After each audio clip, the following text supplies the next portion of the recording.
Hello students. तो twelfth physics और chapter atom का नेक्स्ट लेक्चर, और इससे पिछले लेक्चर में हमने पढ़ा था Rutherford alpha particle scattering experiment. ठीक है, तो अल्फा पार्टिकल स्कैटरिंग एक्सपेरिमेंट में हमने पढ़ा था कि अल्फा पार्टिकल्स स्कैटर्ड होते हैं जब गोल्ड फॉइल से उनको हम क्रॉस कराते हैं, स्ट्राइक कराते हैं। तो उसमें वहाँ पर कुछ ऑब्जर्वेशन किए थे उन्होंने कि कुछ मतलब मोर देन 99% जो अल्फा पार्टिकल्स थे वो अनडेविएट थे, सिंपल क्रॉस कर गए। ओनली 0.14% अल्फा पार्टिकल्स ऐसे थे जो कि मोर देन 1 डिग्री एंगल से डेविएट हुए थे, और 1 आउट ऑफ 8000 अल्फा पार्टिकल्स ऐसा था जो मोर देन 90 एंगल से डेविएट हुआ था, और 1 आउट ऑफ 10⁶ यानी 1 मिलियंस एक अल्फा पार्टिकल्स ऐसा था कि जो 180 के एंगल से डेविएट हुआ था। तो 180 के एंगल से डेविएट होने का क्या मतलब है कि अल्फा पार्टिकल्स न्यूक्लियस की तरफ गया और वापस लौटा। ठीक है, तो यहाँ से वो तो ऑब्जर्वेशन था, वो एक्सपेरिमेंट थे। ठीक है, उन्होंने कैलकुलेशन किया, बहुत सारी चीज़ फाइंड की कि एटम होता है, एटम में बहुत सारा स्पेस एम्प्टी है, ताकि मोर देन 99% अल्फा पार्टिकल्स अनडेविएट होकर चले गए। इससे उनको ये कैलकुलेशन हो गया कि जो एटम है वो एम्प्टी स्पेस है, यानी इसमें बहुत ज़्यादा एम्प्टी स्पेस है। अच्छा, कुछ अल्फा पार्टिकल्स स्कैटर्ड हुए थे वो डेविएट भी हुए थे थोड़ा सा। तो डेविएट होने से उन्होंने लगाया कि एटम के अंदर कहीं स्मॉल स्पेस पर पॉजिटिव चार्ज भी है। भाई अल्फा पार्टिकल के पास भी पॉजिटिव चार्ज होता है, न्यूक्लियस के पास भी पॉजिटिव ही चार्ज होता है। तो पॉजिटिव रिपेल करेंगे, तो इसका मतलब है कि जो अल्फा पार्टिकल्स न्यूक्लियस के बिल्कुल पास आए होंगे वो वहाँ से रिपल्सन फोर्स के कारण डेविएट हुए थे। फिर उन्होंने लगाया कि 1 मिलियंस यानी 10⁶ में एक ऐसा था जो बैक वापस हुआ, यानी कोई ऐसा अल्फा पार्टिकल्स भी था जो न्यूक्लियस के बिल्कुल रास्ते में आया, बिल्कुल सेंटर पे पहुंचा, और न्यूक्लियस को तो क्रॉस कर नहीं सकता क्योंकि न्यूक्लियस डेंस होता है, तो वो वापस लौटा। तो यहाँ से एक नई चीज़ आई उनके दिमाग में कि हम साइज ऑफ न्यूक्लियस फाइंड कर सकते हैं। ठीक है, तो इस पॉइंट को हम बोलते हैं डिस्टेंस ऑफ क्लोजेस्ट अप्रोच और साइज ऑफ न्यूक्लियस। तो हमें ये कंसेप्ट पढ़ना है अल्फा पार्टिकल्स स्कैटरिंग से आगे। तो आपने देखा था उसमें कि जो अल्फा पार्टिकल्स थे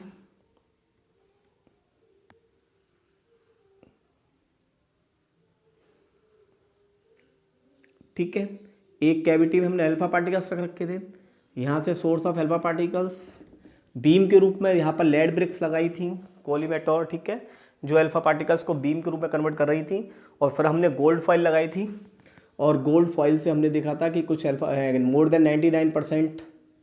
ठीक है, थोड़ा सा वो फिर समझा देता हूँ आपको कि ऐसे करके उन्होंने देखा कि मोर देन 99, ठीक है, 99.86% अनडेविएट थे,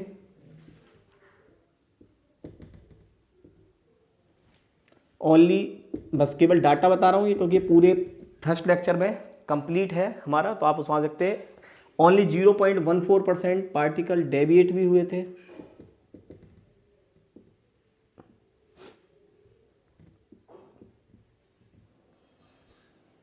one out of 8000 deviated more than 90 degree, and 1 out of 10⁶ deviated at 180 degree. तो इस वाले केस को पढ़ना है हमें, 180 डिग्री वाले को। ठीक है, तो ये हमारा एक कंसेप्ट था यहाँ तक। तो अब हम देखते हैं कि इसमें इससे हम क्या फाइंड कर सकते हैं। देखिए, ठीक है, ये हमारा अल्फा पार्टिकल स्कैटरिंग के जो थे वो ऑब्जर्वेशन थे, और इन्हीं को हमने फिर एक्सप्लेन भी किया था कि अगर इतने पार्टिकल्स अनडेविएट हैं तो इसका मतलब है कि एटम के अंदर बहुत सारा स्पेस एम्प्टी है। अगर ये डेविएट हुए हैं इसका मतलब कुछ पॉजिटिव चार्ज भी है, लेकिन वो बहुत ही स्मॉल प्लेस पर है। ठीक है, और लेकिन जो पॉजिटिव चार्ज है वो बहुत डेंस है। तो यहाँ से हमने कैलकुलेशन निकाला। तो यहाँ से हम इस टॉपिक को पढ़ते हैं कि साइज ऑफ न्यूक्लियस थोड़ा एस्टिमेट हो सकता है हमारा। देखिए कैसे पढ़ना है इसे, बहुत सिंपल है। सपोज करो यहाँ पर है हमारा न्यूक्लियस, ये है न्यूक्लियस, और न्यूक्लियस पे कैसा चार्ज होता है? पॉजिटिव। अल्फा पार्टिकल्स पर भी कैसा चार्ज होता है? पॉजिटिव। अब देखो कि कोई एक अल्फा पार्टिकल्स है ऐसे करके, और वो ऐसे आया सीधा और कहाँ आ गया? न्यूक्लियस के बिल्कुल सामने आ गया। अब हमें समझ में आ रहा है कि भाई अल्फा के पास भी पॉजिटिव चार्ज है और न्यूक्लियस के पास भी पॉजिटिव चार्ज है, तो इनके बीच में रिपल्सन फोर्स लगेगी, पक्का है, रिपल्सन फोर्स लगेगी। तो यहां से पहले तो हम ये सोचते कि यहां से यहां तक कैसे आया, तो आपको पता है कि अल्फा पार्टिकल के पास एनर्जी होती है। हमने बताया था कि अल्फा पार्टिकल के पास जो एनर्जी होती है वो मिनिमम हमने पढ़ा था 5 mega electron volt to 7.7 mega electron volt, ये एनर्जी होती है। तो ये इस एनर्जी का यूज करके पहुंचा, ठीक है भाई, ये इस एनर्जी का यूज करके पहुंचा वहां तक समझ में आ रहा है कि भाई फोर्स तो रिपल्सन लग रही है, क्या ये इलेक्ट्रोस्टैटिक फोर्स के अगेंस्ट वर्क कर रहा है? बिल्कुल कर रहा है भाई, पॉजिटिव पॉजिटिव है तो न्यूक्लियस अल्फा पार्टिकल्स को तो इधर रिपेल करेगा, लेकिन अल्फा पार्टिकल्स इधर चल रहा है, इसका मतलब है कि उसके अगेंस्ट वर्क कर रहा है, इसका मतलब है काइनेटिक एनर्जी का यूज कर रहा है, और काइनेटिक एनर्जी का यूज करके यहां तक आया। जब इस पॉइंट पर, सपोज करो इस पॉइंट पर उसकी काइनेटिक एनर्जी 0 हो गई, तो यहां से वो रिपेल हुआ होगा वापस, भाई यहां तक उसके पास काइनेटिक एनर्जी है तो यहां से रिपेल हुआ और यहां से वापस आया, तो उसका मतलब है इस पॉइंट पर काइनेटिक एनर्जी इसकी 0 हो गई, और इस डिस्टेंस को ही हम बोलते हैं R0 मान लीजिए, इसी को बोलते हैं हम डिस्टेंस ऑफ क्लोजेस्ट अप्रोच। यानी जो अल्फा पार्टिकल्स है वो न्यूक्लियस के पास से कितनी दूर से वापस लौटा, यानी बिल्कुल क्लोजेस्ट, ठीक है। तो वो एक तो चीज़ हमें समझ आ रहा है कि एनर्जी पर डिपेंड करता है भाई, अगर ये वाला जाएगा तो आपको पता है ये थोड़ा पहले से लौट आएगा, इसकी एनर्जी पहले खत्म हो जाएगी, ये थोड़ा और पास जाएगा।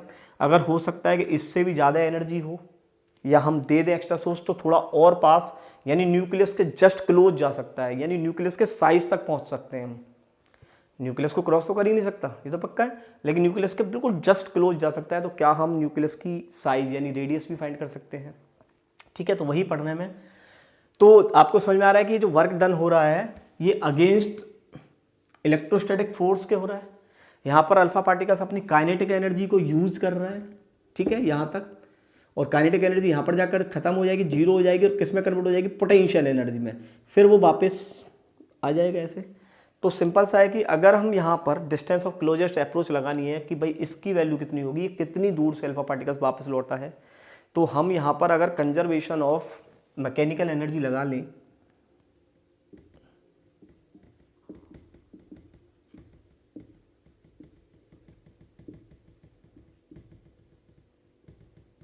ठीक है, लगा सकते हैं। तो वो हमने पढ़ा है,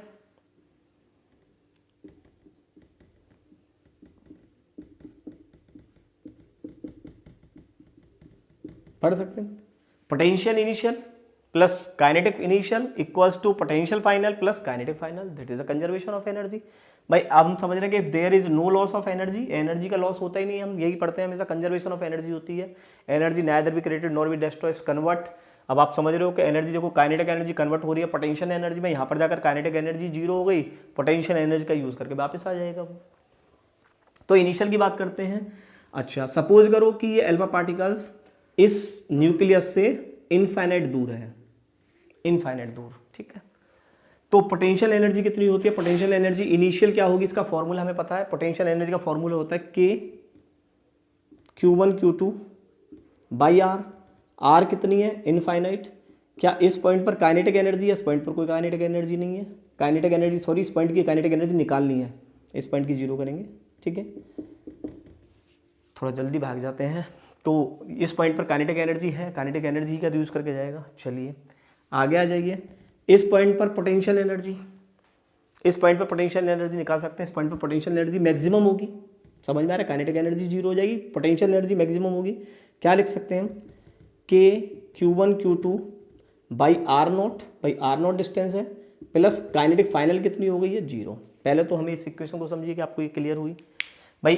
potential initial plus kinetic initial is equal to potential final plus kinetic final. तो यहाँ से अल्फा पार्टिकल्स चलेगा तो उसके पास पोटेंशियल एनर्जी होगी, बिल्कुल होगी। कितनी दूर है? इनफाइनाइट दूर है, प्लस काइनेटिक एनर्जी भी है, भाई काइनेटिक एनर्जी भी है, इक्वल्स टू यहाँ पर जाकर हमें समझ आ रहा है काइनेटिक एनर्जी 0 हो गई, पोटेंशियल एनर्जी मैक्सिमम हो जाएगी। अच्छा, अब आपको समझ आएगा कि सर ये इनफाइनाइट दूर जो हम एक्सपेरिमेंट करते हैं वो तो एक लिमिट रेंज में करते हैं, इनफाइनाइट से एक्सपेरिमेंट कैसे होते हैं, समझ में आ रहा है भाई? एक क्वेश्चन एराइज हो सकता है हमारे पास दिमाग में कि हम जो एक्सपेरिमेंट करते हैं वो लैब वगैरह में तो करते हैं सर, इतनी दूर इनफाइनाइट कहाँ है? तो एक चीज़ देखो कि न्यूक्लियस का साइज कितना है, ये तो हमने पढ़ा है भाई, साइज ऑफ न्यूक्लियस थोड़ा सा आइडिया था हमारे पास, 10⁻15 मीटर। अब न्यूक्लियस के साइज से ये डिस्टेंस तो बहुत दूर है। अरे समझ में, न्यूक्लियस का साइज तो बहुत इतना सा होता है, बहुत छोटा सा होता है, इससे ये डिस्टेंस तो इनफाइनाइट ही होगी। यानी इनफाइनाइट आपको पता है, infinite is a related, infinite कुछ होता नहीं है रियलिटी में। इनफाइनाइट क्या है? Everything is infinite. हो सकती है हम कंपेयर करें, हमें पता है भाई। अब सपोज करो, क्या ये आपका जो हमारा जो व्हाइट बोर्ड है ये इनफाइनाइट है? हाँ बिल्कुल, मे भी पॉसिबल है। सपोज करो एक चींटी हो, वो यहाँ बैठे, तो उसके लिए तो इनफाइनाइट ही होगा। या हम ही बिल्कुल इसके पास आ जाएं, ऐसे मिलीमीटर से देखने लगे, तो हमारे लिए भी ये क्या है? इनफाइनाइट है। तो इनफाइनाइट का कोई टर्म्स नहीं होगा, वो डिपेंड करता है, ठीक है। तो इसका मतलब ये जीरो हो गया। यहाँ पर मिला हमें काइनेटिक एनर्जी के Q1 Q2 by are not. के की वैल्यू आपको पता ही है 1/4πε0 बाई के कॉन्स्टेंट है। कौन सा? इलेक्ट्रोस्टैटिक वाला, तो इलेक्ट्रोस्टैटिक का 1/4πε0। अच्छा, Q1 है चार्ज ऑफ एल्फा पार्टिकल्स यानी 2e। Q2 charge of nucleus Ze पड़ा हुआ है हमारा, upon R naught. R naught को हम इधर लेकर आए तो ये हो जाएगा R naught is equal to, चाहे तो 1/4πε0 साथ लेकर चले, ये हो गया 2Ze² upon kinetic energy. This is the formula for distance of closest approach, ठीक है। This is the formula for distance of closest approach R naught. अब इसी से उन्होंने न्यूक्लियस के साइज को एस्टिमेट किया था। उन्होंने सोचा कि जो सबसे एनर्जी वाला पार्टिकल्स होगा वो बिल्कुल जस्ट न्यूक्लियस के पास तक पहुंच जाएगा भाई, यहाँ से लौट कर आएगा, यहाँ से लौटेगा, तो हमें न्यूक्लियस का साइज एस्टिमेट कर सकते हैं, ठीक है। तो ये थोड़ा आइडिया लिया, और वैसे हम इसे चाहें तो हम इसको बोलेंगे डिस्टेंस ऑफ क्लोजेस्ट अप्रोच, यानी पार्टिकल्स कहाँ से लौटता है। अब ये देखिए सीधा सीधा हमें समझ में आ रहा है, इससे डिपेंड्स ऑन के, ये तो के है, कांस्टेंट है। Z is the atomic number of file, ठीक है, atomic number of nucleus, sorry atomic number of nucleus भाई, जिसका भी एटॉमिक नंबर है उसका न्यूक्लियस के बारे में है। ये इलेक्ट्रॉन है और ये काइनेटिक एनर्जी है। काइनेटिक एनर्जी पे भी डिपेंड कर रहा है कितनी काइनेटिक एनर्जी है। सपोज करो 5 लेकर चलेंगे तो ये ज़्यादा हो जाएगी आर नॉट, 7.7 लेकर चलेंगे तो कुछ कम हो जाएगी, ठीक है। तो इसको हम बोलते थे distance of closest approach, size of nucleus को उन्होंने थोड़ा सा आइडिया इसी से निकाला कि अगर मैक्सिमम को भेज दें भाई, मैक्सिमम इतनी मानते थे, तो इसको भेजेंगे तो हमें शायद न्यूक्लियस का साइज पता चल जाएगा। तो इन वैल्यू को यूज़ करके अगर हम इस वैल्यू को यहाँ पुट कर लें तो हमें न्यूक्लियस का साइज भी फाइंड हो सकता है। कैसे निकाला था देखिए, ये क्लियर हो यहाँ से, डिस्टेंस ऑफ क्लोजेस्ट अप्रोच। चलिए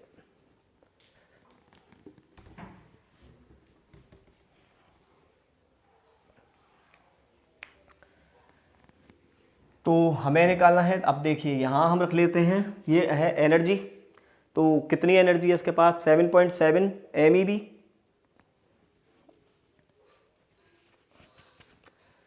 और आर नॉट 2Ze, ठीक है। तो देखिए ज़रा हम इसे एक जगह सोल्व करके देखते हैं कि अगर हम इन वैल्यू को रखें, R naught is equal to this is K, this is K, और के की वैल्यू हमें पता है 9 × 10⁻9 होती है, इंटू 2।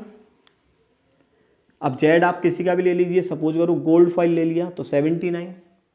इलेक्ट्रॉन के बारे में हमें पता है 1.6 × 10⁻−19, और इसका भी करना है हमें स्क्वायर अपॉन काइनेटिक एनर्जी, ठीक है। हमें काइनेटिक एनर्जी रख लेते हैं, तो काइनेटिक एनर्जी हो गई 7.7 × 10⁻6 इंटू ई की वैल्यू हमें पता ही है 1.6 × 10⁻−19। तो अगर हम इन वैल्यू को पुट कर लेते हैं यहाँ से, और वैल्यू पुट करने पर सोल्व करते हैं, तो ये जो वैल्यू है करीब आपकी कैलकुलेशन करके देखेंगे तो ये वैल्यू करीब आती है हमारी 30 फर्मी,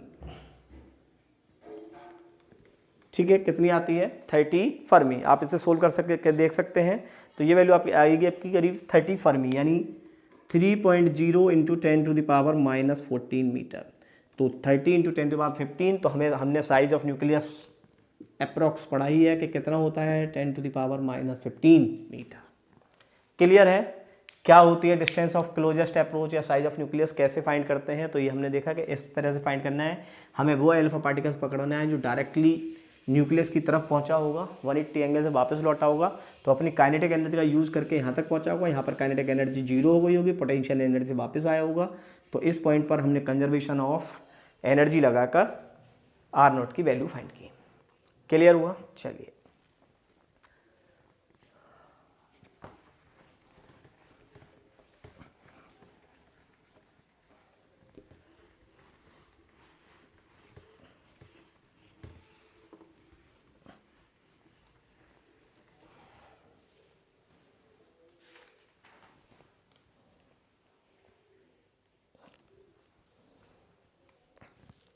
अब यहाँ पर अगर कोई न्यूमेरिकल आता है तो आप न्यूमेरिकल सिंपल कर सकते हैं। फॉर्मूला आपके सामने है, R0 is equal to K 2ZE² upon kinetic energy. यानी आपको अगर K कॉन्स्टेंट है, कोई प्रॉब्लम नहीं है, Z होता है एटॉमिक नंबर, मिलेगा ही। किसकी फॉइल है ये आपको वैल्यू पता ही चलती है। काइनेटिक एनर्जी मिल जाए तो R0 फाइंड कर लेंगे, R0 मिल जाए तो काइनेटिक एनर्जी फाइंड कर सकते हैं। ठीक है, तो न्यूमेरिकल्स तो बहुत ईजी आएंगे, सिंपल न्यूमेरिकल्स है, फॉर्मूला पुट करना है। जैसे हम एक न्यूमेरिकल्स ले सकते हैं यहाँ पर। ठीक है, जैसे एक न्यूमेरिकल्स है, देखिए, in a head on collision, in a head of collision between an alpha particle and nucleus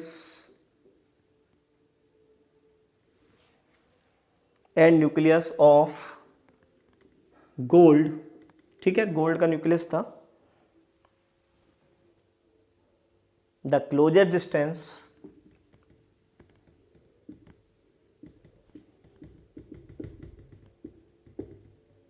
is, जो क्लोजेस्ट डिस्टेंस गिवन है वो है 4 into 10⁻⁻14 metre. 4 into 10⁻⁻14 metre. Find its kinetic energy, find kinetic energy of particle. ठीक है, तो बहुत simple हो गया। देखिए, गोल्ड फॉइल दी हुई है, तो हमें पता है एक तो R0 मिल गया हमें। यहाँ पर R0 की वैल्यू कितनी है, 4 इंटू 10⁻⁻14 मीटर। और क्या चाहिए, जेड आपको पता ही है 79, गोल्ड फॉइल के नहीं है तो। और डेल्टा ई हमें यानी काइनेटिक एनर्जी फाइंड करनी है, तो kinetic energy is equal to हम लिख सकते हैं यहाँ से K2 ZE² upon R0। So K की वैल्यू हमारी हो गई 9 इंटू 10⁹ 2 79, 1.6 इंटू 10⁻⁻19 एंड 4 इंटू 10⁻⁻14। ठीक है, इसे सोल्व कर लेते हैं, और इसे सोल्व करने पर आपका जो आंसर आएगा वो आएगा करीब 9.1 इंटू 10⁻⁻13 जूल। ठीक है, कैलकुलेशन आप कर सकते हैं, कैलकुलेशन तो सिंपल है, कर लेंगे। पहले पावरों को यहाँ से रिमूव कर लीजिए, आफ्टर दैट पावर रिमूव करने के बाद डिवाइड कर लीजिए, तो सिंपल आपका आंसर आ जाएगा। तो बहुत सिंपल मतलब कंसेप्ट है। काइनेटिक एनर्जी दे देगा, R0 पूछ लेगा, R0 दे देगा तो काइनेटिक एनर्जी पूछ लेगा, बाकी चीज़ तो कांस्टेंट है, वो मिल ही जाएंगे आपको। चलिए बढ़ते हैं इसके आगे नेक्स्ट टॉपिक पर।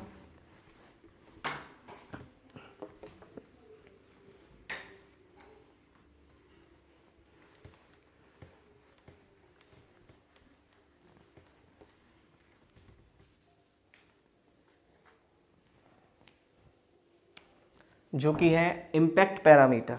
ठीक है, इसको भी रफ कर देते हैं यहाँ से।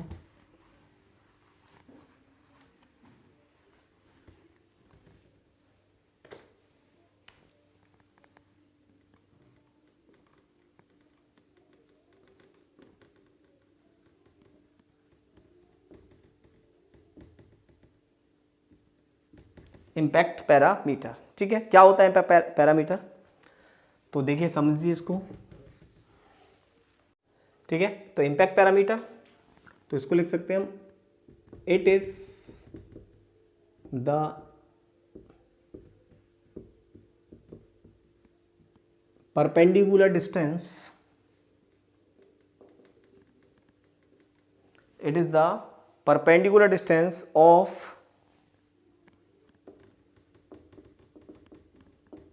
initial velocity vector, initial velocity vector of alpha particle with centre of nucleus. ठीक है, क्या मतलब है इसका? It is the perpendicular distance of initial velocity vector of alpha particle with centre of nucleus. समझ लीजिए, क्योंकि मोस्टली बच्चे कंफ्यूज होते हैं कि आर नॉट को ही वो इम्पैक्ट पैरामीटर समझ लेते हैं। ठीक है, तो इम्पैक्ट पैरामीटर आर नॉट नहीं है, वो डिस्टेंस ऑफ क्लोजेस्ट अप्रोच है। तो समझते हैं कि क्या है कि सपोज करो एक अल्फा पार्टिकल्स है जो ऐसे v वेलोसिटी से चल रहा है आगे। ठीक है, अब और यहाँ पर है न्यूक्लियस ऐसे करके, तो देखो यहाँ से ये जाएगा, तो जैसे न्यूक्लियस के पास आएगा तो ये पार्टिकल्स कुछ ऐसे ही चला जाएगा, रिपेल कर देगा यहाँ से। ठीक है, तो अब देखिए यहाँ कन्फ्यूजन होता है बच्चे को कि क्या ये है इम्पैक्ट पैरामीटर?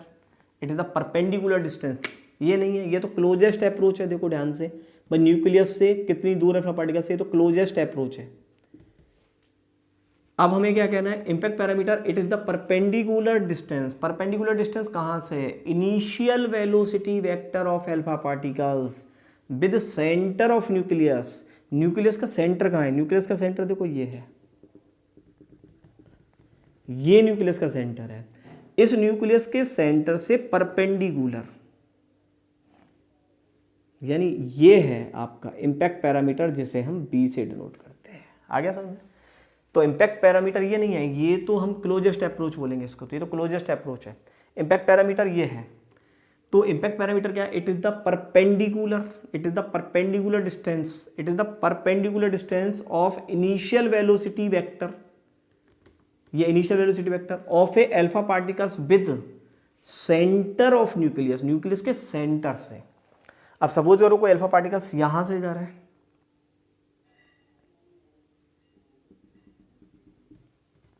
ये न्यूक्लियस है, सपोज करो बहुत दूर से निकल गया अनडेविएट, तो ये हो गया फिर ऐसे करके। ठीक है, ये फिर इम्पैक्ट पैरामीटर है। तो इम्पैक्ट पैरामीटर रियलिटी में क्या है? परपेंडिकुलर डिस्टेंस है सेंट्रल लाइन से, न्यूक्लियस की सेंट्रल लाइन से। ठीक है, जहां से उसका इनिशियल वेक्टर वहां से डेविएट हुआ है। ठीक है, ये नहीं है, इसको नहीं बोल सकते आप, ये तो डिस्टेंस ऑफ क्लोजेस्ट अप्रोच है, कितनी दूर से अल्फा पार्टिकल्स डेविएट हुआ है, तो ये क्लोजेस्ट अप्रोच है, ये नहीं है, ये है इम्पैक्ट पैरामीटर। ठीक है, तो अब हम इसको और इसमें कैसे समझ सकते हैं? इसको समझ सकते हैं कि सपोज करो v इजिकल टू 0, यानी ये b कहाँ है? ये b 0 है, यानी ये लाइन कहाँ है? ये यहीं है, सेंटर पर आ गई। तो आपको समझ में आ रहा है कि अल्फा पार्टिकल्स ऐसे जाएगा और ऐसे ही वापस आ जाएगा। भाई अगर b इजिकल टू 0 है तो ये जो इनिशियल वेलोसिटी वेक्टर है ये कहाँ पर आ जाएगी? सेंट्रल लाइन पर आ जाएगा। सेंट्रल लाइन पर आएगा तो तुम्हें पता है कि अल्फा पार्टिकल सेंट्रल लाइन से जाएगा सेंटर की तरफ, फिर वापस आ जाएगा। तो इस केस में क्या थीटा इजिकल टू 180 डिग्री हो जाएगा। सिंपल है भाई, अल्फा पार्टिकल्स कहाँ जा रहा है? सेंटर पे जा रहा है, तो सेंटर को क्रॉस तो कर नहीं सकता, उसको वापस आना है, तो थीटा इजिकल टू 180। अब सपोज करो जो v है वो ग्रेटर देन आर नोट, भाई b बड़ा है इस आर नोट से, क्लोजेस्ट अप्रोच से, तो जो थीटा की वैल्यू है वो 0 हो गई। देखिए क्या ये अल्फा पार्टिकल्स डेविएट हुआ है? या अल्फा पार्टिकल डेविएशन हुआ, अनडेविएट होकर निकल गया है, क्योंकि बहुत ज़्यादा है, b की वैल्यू इस आर नोट से बहुत ज़्यादा है, तो ये अनडेविएट होकर निकल गया। ठीक है, तो इम्पैक्ट पैरामीटर फिर दोबारा समझ लीजिए है क्या रियलिटी में? It is the perpendicular distance, it is the perpendicular distance of initial velocity vector. किसका वेलोसिटी वेक्टर? अल्फा पार्टिकल्स का इनिशियल वेलोसिटी वेक्टर। कहाँ से? From the central line of nucleus, from the central line of nucleus. ठीक है, तो यहाँ से हम कंक्लूजन निकाल सकते हैं। और इसके लिए देखिए ये फॉर्मूला है, पहले से ही डेरिवेटेड है, केवल हम फॉर्मूला आपको याद करना है, फॉर्मूला आप याद कर सकते हैं, ठीक है, इसका कोई डेरिवेशन नहीं है। तो इसका फॉर्मूला है हमारा B is equal to K Z E square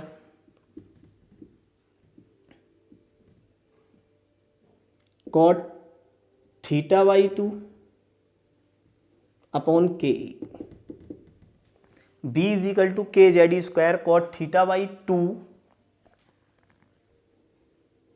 के ई समझ रहे हो, kinetic energy. K is the constant, Z is the atomic number, किसी भी न्यूक्लियस का अलग देखना है, ई है इलेक्ट्रॉन और ये कॉट एंगल हो गया, ठीक है। इसका एक और फॉर्मूले के दूसरे टर्म्स में भी लिख लेते हैं, कहीं कहीं बुक में दूसरा फॉर्मूला भी गिवन है, वो बात एक ही है, वैसे कोई प्रॉब्लम नहीं है। इसको भी हम लिख सकते हैं के Z E square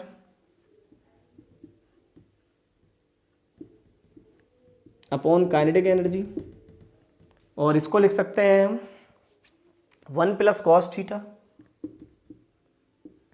upon 1 minus cos theta. बात तो एक ही है, अगर इसको हम सोल्व करेंगे तो यही आ जाएगा सोल्व करने के बाद, ठीक है। ट्रिग्नोमेट्री मेथड है, तो आप चाहे इसे यूज़ कर लें चाहे इसे यूज़ कर लें, कोई प्रॉब्लम नहीं है।